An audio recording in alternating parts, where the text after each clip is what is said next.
Hi friends, good afternoon. ಎಲ್ಲರೂ ಹೇಗಿದ್ದೀರಾ? ನಾನು ಕೂಡ ಚೆನ್ನಾಗಿದ್ದೀನಿ. ಇವಾಗ ಟೈಮ್ ಬಂದು 3 ಗಂಟೆ ಆಯಿತು. ಇವಾಗಲಿಂದ ನನ್ನ ಬ್ಲಾಗ್ ಸ್ಟಾರ್ಟ್ ಮಾಡ್ತಾ ಇದ್ದೀನಿ. ಮನೆ ಎಲ್ಲರೂ ದೀಪಾ ಸ್ಟೋರಿನ ನೀವು ಕೇಳಿದ್ರಿ. ಅಂದರೆ 2 ಡೇಸ್ ಬ್ಯಾಕಲ್ಲಿ ನಾನು ಆ ಸ್ಟೋರಿನ ಹಾಕಿದ್ದೆ. ಆ ಸ್ಟೋರಿನ ನಾನು ಮತ್ತೆ ಮುಂದುವರಿಸ್ತಾ ಇದ್ದೀನಿ.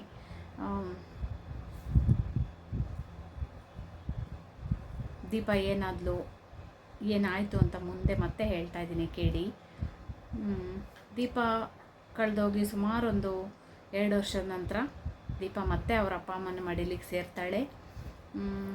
ಈ ಸ್ಟೋರಿ ಆಗಿ ಸುಮಾರೊಂದು 20 ವರ್ಷಗಳೇ ಆಯಿತು. 22 ವರ್ಷಗಳಾಯಿತು ಫ್ರೆಂಡ್ಸ್. ಅಂದರೆ ಆವಾಗ ಫೋನ್ ಎಲ್ಲ ಇರಲಿಲ್ಲ. ನನ್ನ ಫ್ರೆಂಡ್ಸ್ ಒಬ್ಬರು ಕೇಳಿದರು, ಗುತ್ತು ಪರಿಚಯ ಇಲ್ಲದವರ ಜೊತೆಲಿ ಹೇಗೆ ಕಳಿಸ್ತಾರೆ ಅಂತ ಹೇಳಿ. ಯಾರು ಇಲ್ಲಿ ಕಳಿಸ್ಕೊಟ್ಟಿದ್ದಲ್ಲ ಫ್ರೆಂಡ್ಸ್, ಅವರಿಗೆ ಮೋಸ ಮಾಡಿ, ದೀಪಾವಳಿಗೆ ಮೋಸ ಮಾಡಿ ಕರ್ಕೊಂಡು ಹೋಗಿರ್ತಾರೆ. ಸೊ ಯಾಕಂದರೆ ಆವಾಗ 20 ವರ್ಷದ ಹಿಂದೆ ಲ್ಯಾಂಡ್ಲೈನ್ ಬಿಟ್ಟರೆ ಫೋನ್ ಇರಲಿಲ್ಲ ಅಂತ ಹೇಳಿದ್ರೆ, ಮೊಬೈಲ್ ಫೋನು ಆ ಥರ ಎಲ್ಲ ಇರಲಿಲ್ಲ ಅಲ್ವಾ. ಸೊ ತಕ್ಷಣ ಮತ್ತೆ ಫೋನ್ ಮಾಡಿ, ದೀಪಾ ಅವ್ರ ಅಪ್ಪ ಅಮ್ಮನಿಗೆ ಫೋನ್ ಮಾಡಿ, ನಾನು ಇಂಥರ ಜೊತೆಲಿ ಹೋಗ್ತಾ ಇದ್ದೀನಿ ಅಂದಾಗ ದೀಪನ ಅಪ್ಪ ಅಮ್ಮ ಅವಳಿಗೆ ಪದೇ ಮತ್ತೆ ಸಂಪರ್ಕ ಮಾಡಲಿಕ್ಕೆ ಆಗಲ್ಲ ಅಲ್ವಾ, ಯಾಕಂದರೆ ಫೋನ್ ಇಲ್ಲ. ಸೊ ಎಲ್ಲೋ ಒಂದು ಲ್ಯಾಂಡ್ಲೈನು ಕಾಯಿನ್ ಬೂತಿಂದ ದೀಪಾ ಫೋನ್ ಮಾಡಿ ಅವ್ರ ಅಪ್ಪ ಅಮ್ಮಗೆ ಹೇಳಿರ್ತಾಳೆ, ನಾನು ಇಂಥವ್ರ ಜೊತೆಲಿ ಹೋಗ್ತೀನಿ ಅಂತ ಹೇಳಿ.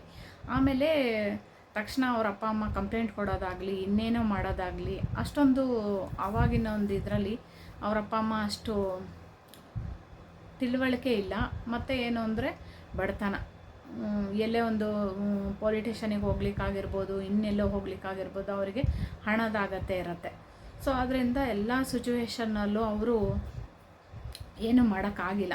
ಸೊ ಬರ್ತಾಳೆ, ಕೆಲ್ಸಕ್ಕೆ ಹೋಗ್ತಾಳೇನೋ ಅಂದ್ಕೊಂಡಿರ್ತಾರಲ್ವ.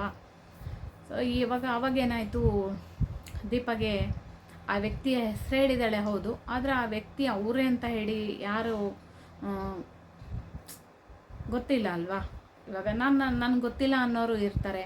ಸೊ ಅವ್ರ ಅಪ್ಪ ಅಮ್ಮ ಹೇಗೆ ಕೇಳಲಿಕ್ಕಾಗತ್ತೆ, ಏನು ಸಾಕ್ಷಿ ಇದೆ ಅಲ್ವಾ, ಇದೆಲ್ಲ ಹೇಳಬೇಕಾಗತ್ತೆ. ಸೊ ಅದರಿಂದ ದೀಪಾ ಫೈನಲಿ 1-2 ವರ್ಷ ಆದ ನಂತರ ಒಂದು ದಿವಸ ಮನೆಗೆ ಬರ್ತಾಳೆ. ಬಂದರೆ ದೀಪಾ ಅಮ್ಮ ಅಪ್ಪ ತುಂಬ ಖುಷಿ ಆಗ್ತಾರೆ. ಖುಷಿ ಜೊತೆಲೇ ಅವರಿಗೆ ದೊಡ್ಡ ಆಘಾತ ಕೂಡ ಆಗುತ್ತೆ. ಯಾಕೆಂದರೆ ದೀಪಾ ಇರೋ ಒಂದು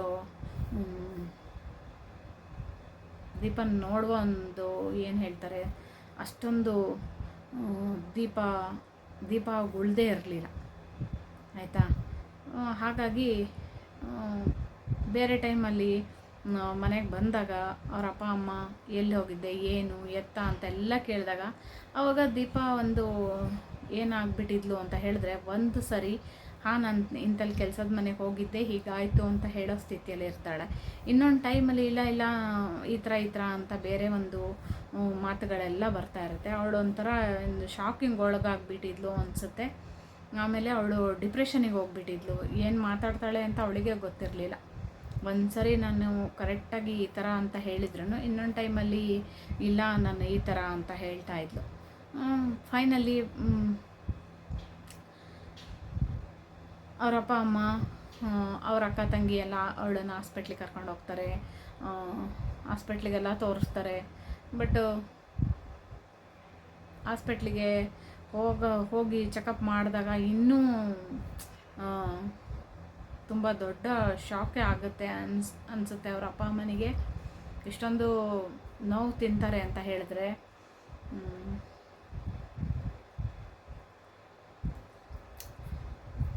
ಅವಳು ಬದುಕುಳಿಯೋದೇ ಕಷ್ಟ ಅನ್ನೋಷ್ಟು ಅವ್ರ ಅಪ್ಪ ಅಮ್ಮನಿಗೆ ಶಾಕ್ ಆಗಿಬಿಡುತ್ತೆ.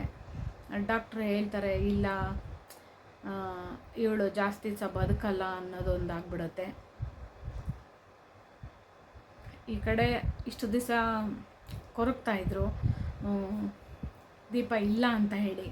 ಇವಾಗ ಏನೋ ಬಂದ್ಲು, ಕಷ್ಟನೋ ಸುಖನೋ ಮುಂದೆ ಜೀವನ ಮಾಡ್ಕೊಂಡಿರ್ತಾಳೆ ಅನ್ನೋದೊಂದಿದ್ರೆ, ಅಂದ್ಕೊಂಡಿರುವಾಗಲೇ ಈ ಥರ ಎಲ್ಲ ಮತ್ತೆ ಸಿಚುವೇಶನ್ ಆಗಿಬಿಡುತ್ತೋ. ಆವಾಗ ದೀಪಾ ಅಪ್ಪ ಅಮ್ಮ ತುಂಬಾ ಗೋಳಾಡ್ತಾರೆ, ಯಾಕಪ್ಪ ಈ ಥರ ಎಲ್ಲ ಆಗೋಯ್ತು ಅಂತ ಹೇಳಿ. ಆದರೆ ದೀಪನ ಉಳಿಸ್ಕೊಳಕ್ಕೆ ಚಾನ್ಸೇ ಇರಲಿಲ್ಲ. ಆವಾಗ ಆ ಥರ ಕಾಯಿಲೆಗಳಿಗೆ, ಅಂದರೆ ಏನು ಕಾಯಿಲೆ ಆಗಿತ್ತು ಅಂತ ಹೇಳಿದ್ರೆ ಅವಳಿಗೆ HIV ಆಗಿತ್ತು. ಯಾಕಂದರೆ ಅವಳಿಗೆ ಅಂಥ ಜಾಗದಲ್ಲಿ ತಗೊಂಡೋಗಿ ಮಾರಿಬಿಟ್ಟಿದ್ರು. ಅದರಿಂದ ಅವಳಿಗೆ ಉಳಿಸ್ಕೊಳೋ ಚಾನ್ಸೇ ಇರಲಿಲ್ಲ. ಕೋಟ್ಯಾಂತರ ರೂಪಾಯಿ, ಲಕ್ಷಾಂತರ ರೂಪಾಯಿ ಖರ್ಚು ಮಾಡಿ ಅವಳನ್ನು ಉಳಿಸ್ಕೊಳ್ಳೋಷ್ಟು ಅವ್ರ ಅಪ್ಪ ಅಮ್ಮ ಇರಲಿಲ್ಲ. ಒಂದು ಹೊತ್ತು ಊಟ ಮಾಡೋದೇ ಕಷ್ಟ ಅವರಿಗೆ. ಅವ್ರಿಗೆ ಇನ್ನೂ ಲಕ್ಷಾಂತರ ರೂಪಾಯಿ ಖರ್ಚು ಮಾಡಿ ಎಲ್ಲಿ ಉಳಿಸ್ತಾರೆ ಅಲ್ವಾ. ಸರಿ ಆಯಿತು. ಡಾಕ್ಟ್ರು ಕೂಡ ನಾನು ಕೇಳ್ಪಟ್ಟೆ, ಡಾಕ್ಟ್ರು ಕೂಡ ಹೇಳಿದರು, ಇನ್ನೇನು ಮುಚ್ಚು ಮರೆ ಏನೂ ಇಲ್ಲ ಫ್ರೆಂಡ್ಸ್.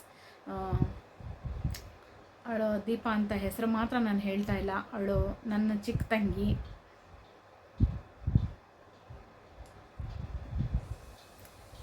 ತುಂಬ ಮುದ್ದಾಗಿ ಸಾಕಿದ್ರು. ಅವಳು ನಮ್ಮ ಮನೆಯಲ್ಲಿ ತುಂಬ ಚಿಕ್ಕವಳಾಗಿದ್ಲು. ಅದರಿಂದ ಇವಾಗ ನಾವೆಲ್ಲರೂ ಎಲ್ಲೋ ಕಷ್ಟ ಬಿದ್ದು ದುಡಿತಾ ಇರಬೇಕಾದ್ರೆ ಅವಳೊಬ್ಬಳು ಲಾಸ್ಟಿನವಳಲ್ವ, ಚಿಕ್ಕವಳು ಅಂತ ಹೇಳಿ ಅವಳನ್ನು ಮನೇಲೇ ಇರಲಿ ಇಟ್ಕೊಂಡು ಸಾಕೋಣ ಅನ್ನೋಷ್ಟು ಅಪ್ಪ ಅಮ್ಮ ಇದ್ದರು. ಆದರೆ ಈ ಥರ ಎಲ್ಲ ಆಗೋಯ್ತು. ಸೊ ಆಮೇಲೆ ನಾವೆಲ್ಲರೂ ಯೋಚನೆ ಮಾಡಿದ್ವಿ. ಡಾಕ್ಟ್ರು ಕೂಡ ಹೇಳಿದರು, ಇಲ್ಲ ಅವರಿಗೊಂದು ಸೊಳ್ಳೆ ಆಗಲಿ ಏನಾಗಲಿ ಅದಾಗಲಿ. ಅವಾಗೆಲ್ಲ ಆ ಥರ ಇತ್ತು. ಇವಾಗೆಲ್ಲ ಬಿಡಿ, ಇವಾಗ ಎಲ್ಲದಕ್ಕೂ ಮೆಡಿಷನ್ ಇದೆ. ದುಡ್ಡು ಒಂದಿದ್ರೆ ಏನು ಬೇಕಾರಾಗುತ್ತೆ. ಸೊಳ್ಳೆ ಕಚ್ಚಬಾರ್ದು, ಆ ಬ್ಲಡ್ಡು ಇನ್ನೊಬ್ಬರಿಗೆ ಟಚ್ ಆಗಬಾರ್ದು, ಆ ಥರ ಈ ಥರ ಎಲ್ಲ ಡಾಕ್ಟ್ರು ಅವಾಗ ಹೇಳ್ತಾಯಿದ್ರು, ಈ ಥರ ಅಂತ ಎಲ್ಲ. ಸೊ ಅವಾಗ ಇಲ್ಲ, ಇಂಜೆಕ್ಷನ್ ಕೊಟ್ಬಿಡ್ತೀವಿ, ಬೇಡ ಅಂತ ಹೇಳ್ತಾಯಿದ್ರು. ಅಂದರೆ ಬೇಗ ತೀರೋಗಲಿ ಅಂದ್ಬಿಟ್ಟು ಇಂಜೆಕ್ಷನ್ ಕೊಟ್ಬಿಡ್ತೀವಿ, ಬೇಡ, ಅವ್ರು ಎಷ್ಟು ದಿವಸ ಇದ್ರೂ ಅವ್ರು ಉಳಿಯಲ್ಲ ಅಂತ ಹೇಳ್ತಾಯಿದ್ರು.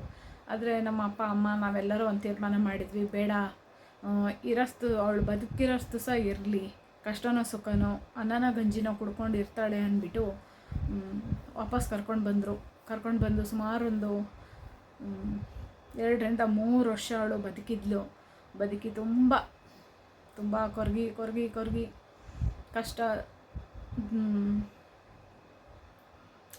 ಕಷ್ಟ ಅನುಭವಿಸಿ, ಅಂದರೆ ಶರೀರಕ್ಕೆ ಕಷ್ಟ ಆಗಿರ್ಬೋದು, ಮನಸ್ಸಿಗೆ ಕಷ್ಟ ಆಗಿರ್ಬೋದು,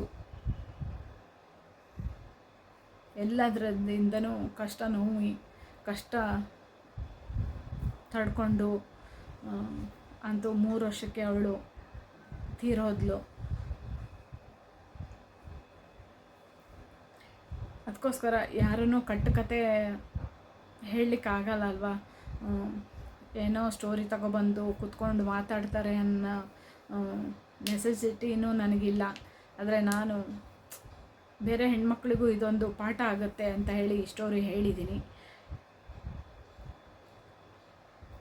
ನಾವು ಅವಳಿಗೆ ಊರಿಗೆ ಹೋದಾಗೆಲ್ಲ ಕೇಳ್ತಾಯಿದ್ವಿ, ಎಲ್ಲೋಗಿದ್ದಿ ಏನು ಅಂತ ಹೇಳಿದ್ರೆ, ಇಲ್ಲ ನಾನು ಕೆಲಸದ ಮನೆಗೆ ಹೋಗಿದ್ದೆ ಅಂತ ಹೇಳ್ತಿದ್ಲು.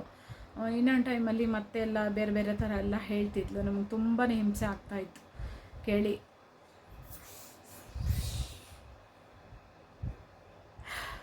ಆಮೇಲೆ ಅವಳು ಬಂದ ಮೇಲೂ ಆ ವ್ಯಕ್ತಿ ಹೆಸರು ಹೇಳಿದಾಗ ಕೇಳಬೇಕು, ನಾವು ಕಂಪ್ಲೇಂಟ್ ಕೊಡಬೇಕು ಅನ್ನೋದಕ್ಕೆ ನಮ್ಮ ಅಪ್ಪ ಅಮ್ಮ ಬೇಡ ಅಂತ ಹೇಳ್ತಾಯಿದ್ರು. ಯಾಕಂದರೆ ನಾವು ಇನ್ನೂ 4-5 ಹೆಣ್ಮಕ್ಳು, ನಮ್ಮ ಮನೆಯಲ್ಲಿ 4-5 ಹೆಣ್ಮಕ್ಳು, ನಾವು ಬೆಂಗಳೂರಲ್ಲೇ ಇದ್ವಿ ಅಲ್ವಾ. ಸೊ ದುಡ್ಡಿರೋ ವ್ಯಕ್ತಿ ಮತ್ತೆ ನನ್ನ ಮಕ್ಕಳಿಗೆ ಮತ್ತೆ ಎಲ್ಲ ಮಕ್ಕಳಿಗೂ ಏನಾದ್ರು ಪ್ರಾಬ್ಲಮ್ ಆಗುತ್ತೆ ಅಂತ ಹೇಳಿ ನಮ್ಮ ಅಪ್ಪ ಅಮ್ಮ ಬೇಡ, ಇವಾಗ ಅವಳು ಹೋಗಾಗೋಯ್ತು, ಇನ್ನು ಕಂಪ್ಲೇಂಟ್ ಕೊಟ್ಟು ಅದು ಇದು ಏನಕ್ಕೆ ಸುಮ್ಮನೆ, ಹೋಗ್ಲಿ ಬಿಡು, ಅವರಿಗೂ ನಾಳೆ ಮದುವೆ ಆಗುತ್ತೆ, ಹೆಣ್ಮಕ್ಳು ಏನೋ ಆಗುತ್ತೆ, ಅವ್ರಿಗೂ ಅದು ಕರ್ಮ ಈಸ್ ಬ್ಯಾಕ್ ಅಂತ ಹೇಳ್ತಾರಲ್ಲ, ಹಾಗೆಯೇ ಅವನಿಗೂ ಒಂದಲ್ಲ ಒಂದು ಟೈಮಲ್ಲಿ ಅವನ ಕರ್ಮವನ್ನು ಅನುಭವಿಸ್ತಾನೆ ದೇವರು ಅನ್ನೋದು ಸತ್ಯ. ಆದರೆ ಸೊ ಅದಕ್ಕೋಸ್ಕರ ಅವ್ರನ್ನ ಹಾಗೆ ಬಿಟ್ಟಾಕ್ಬಿಟ್ವಿ. ಇವಾಗ ನಮ್ಮ ಕಣ್ಣು ಮುಂದಿಗೆ ಯಾವಾಗಾದರೂ ನಮಗೆ ಕಂಡಾಗ ರಕ್ತ ಕುದಿಯುತ್ತೆ ಅವನನ್ನು ನೋಡಿದಾಗ. ಆದರೆ ಯಾವ ಮನುಷ್ಯನೂ ಈ ಥರ ಎಲ್ಲ ಮಾಡಬಾರ್ದು. ದುಡ್ಡಿಗೋಸ್ಕರ ದುಡ್ಕೊಂಡು ತಿನ್ನಬೇಕು, ದುಡ್ದು ಜೀವನ ಮಾಡಿ ಈ ಥರ ಎಲ್ಲ ಹೆಣ್ಮಕ್ಳನ್ನೆಲ್ಲ ಈ ಥರ ಎಲ್ಲ ಹಾಳುಬಾವಿಗೆ ತಳ್ಳಿ ಅವ್ರ ಜೀವನ ಎಲ್ಲ ಹಾಳು ಮಾಡಿ ಅವರೊಂದು ಸಂಸಾರನೆಲ್ಲ ಹಾಳು ಮಾಡಬೇಡಿ ಯಾರೂ ಅಂತ ಹೇಳಲಿಕ್ಕೆ ಇಷ್ಟಪಡ್ತೀನಿ.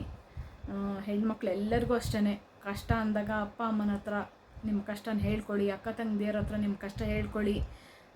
ದುಡುಕಿ ಯಾವ ನಿರ್ಧಾರನೂ ಮಾಡಿ ಮನೆ ಬಿಟ್ಟು ಹೋಗೋದು ಇಲ್ಲ ಇನ್ನೊಂದೇನಾದ್ರು ಮಾಡೋದು ಆ ಥರ ಎಲ್ಲ ಮಾಡಬೇಡಿ.